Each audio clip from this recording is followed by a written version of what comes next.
For the political roundtable, independent senator from Vermont, Bernie Sanders. Hey, Bernie, it's great to talk to you again. Let's talk first of all. You want to talk about the president's deficit hawk, but first of all, what was your reaction to the Afghanistan speech last night? Disappointed? Well, I've got a lot of concerns. I think a lot of the American people are wondering why, if, as I believe and as you believe, the Taliban is a bad news group of people. We don't want to see them regain power. We don't want to see Pakistan destabilized. Where is the rest of the world? This is an international problem. Why is the United States now going to be supplying 70% of the foreign troops at $100 billion a year when we are in the midst of the worst recession since the 1930s? So I think that's issue number one. Number two, the president didn't talk about where the money is going to come from. You know, other countries around the world provide health care to their people.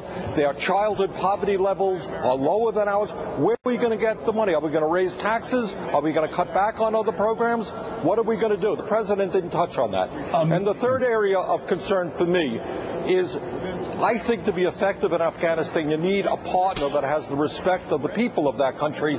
I don't believe that the corrupt Karzai government has the respect of the people of that country, and I don't know how he's going to create the military that they need to defend themselves. And Bernie, I couldn't agree with you more. If this is an international concern, why is it that it's predominantly our money and, more importantly, our blood? Let's talk about the cost there.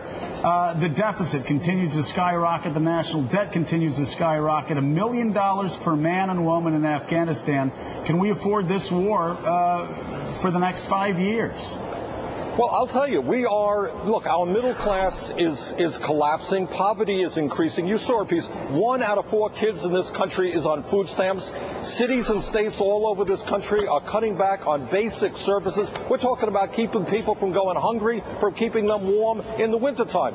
Now, how do you come up with $30 billion a year more for Afghanistan while the rest of the world, that in many ways does a lot better by their people than we're doing, they're saying, hey, thanks, America, keep it coming.